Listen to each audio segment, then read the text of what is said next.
So we're going to be hiking the Breakneck Ridge bypass loop today. Same hike we've done before, except this time we're in late January. It's a warm day for January anyway, but it's not too bad. I think it'll be a nice hike, and it'll be a little different because this time it's winter and there's a bit of snow on the ground, although not too much, to be honest.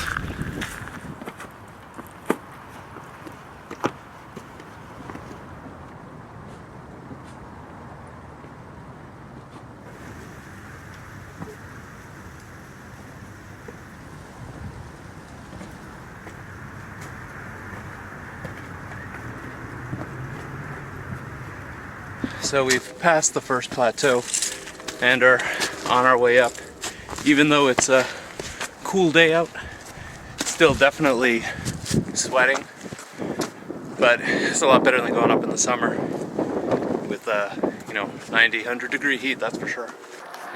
Doesn't matter what time of year it is, the view from up here with the Hudson River and the valley and everything, it's always beautiful.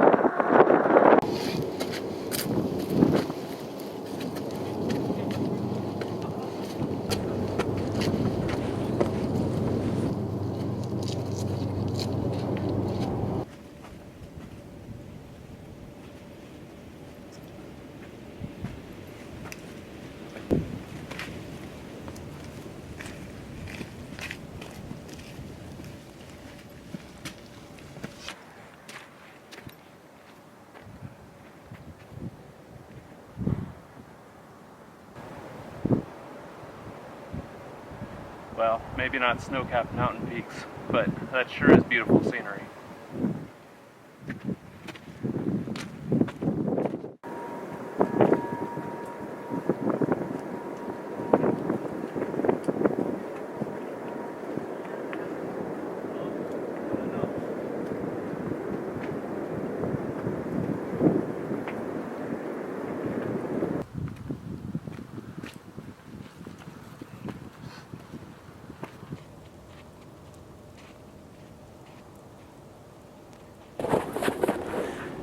Alright, so I've made it to the ridge line, and it's been a great hike up so far.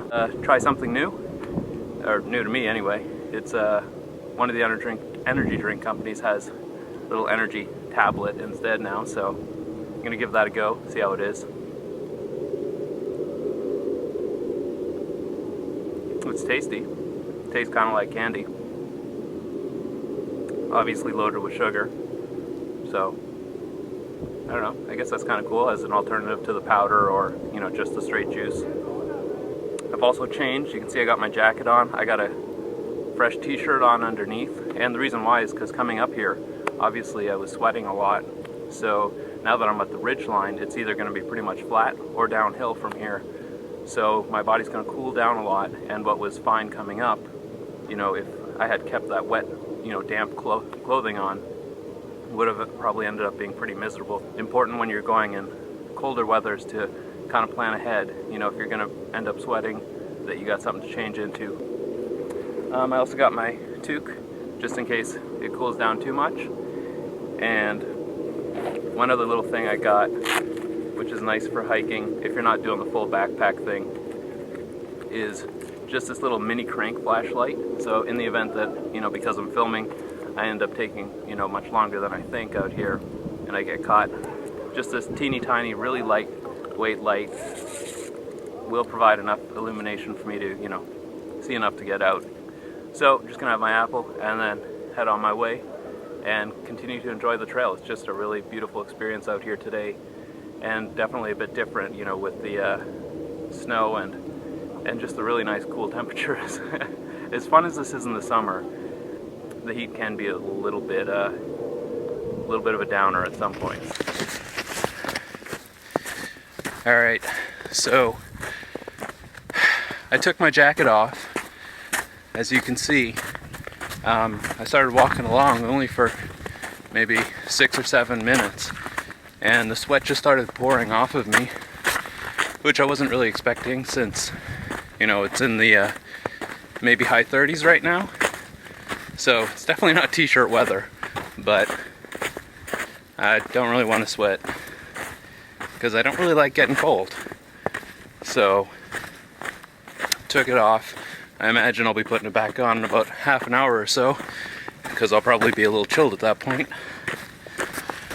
So there's more snow coverage up here than there was coming up the mountainside. Still not that deep, so no problem. But definitely feels more like winter up here with the snow than it did coming up where it was kind of more patchy. But the good news is there's definitely less ice, at least visible ice. Just turned off onto the red trail. I don't see any blazes. I'm following some footprints, some trails. I don't know if they knew where they were going or not.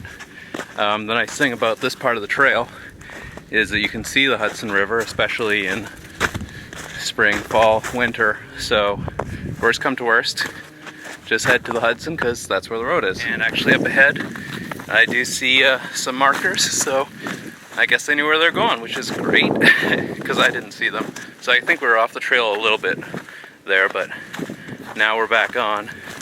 So I'll just have to keep a close eye on the trees to make sure that these footprints stay on the trail. Sometimes the best way to go down slippery areas when you're in the winter snow is actually just to get, kind of crouch down and slide down on your feet, but with your bum, just off the ground, so that if you do fall, it's not a long way down, and it can help slow you down, hopefully, so you don't, really take a nasty dive. So never be afraid to kind of crouch down, and it doesn't look too heroic, but it could save you from a nasty accident, so better safe than sorry. So this nice, white, soft, fluffy snow definitely betrays the rocks that I know are beneath this snow.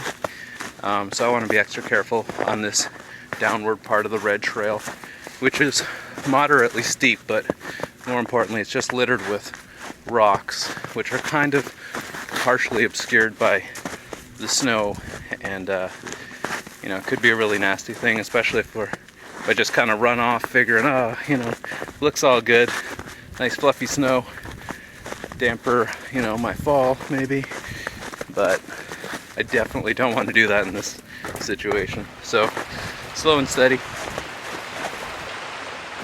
Alright, so time for my traditional kind of drinking of the runoff water here. Obviously it's at your own risk. This is really snow melt runoff, and it's very cold and running well, so I think it's pretty safe, but ideally I guess it should be filtered, but I'm going to drink it anyway.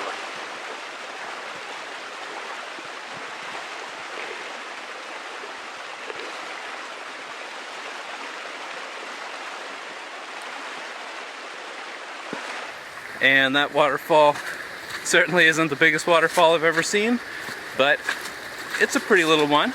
We can enjoy it on this trail. Well, hiking buddy, we've come to the end of another of our journeys. And if you really enjoyed my video, it'd be super appreciated if you would paste a link to one of my videos on your Facebook or Twitter account. That'd be really awesome. Thanks. See you later.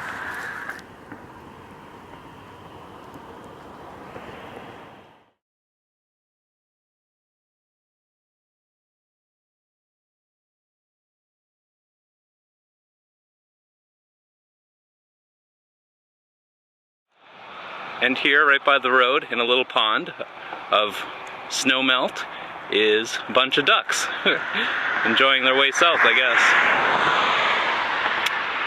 But we won't bother them. They got a long journey ahead of them, no doubt. But very cool to see them here.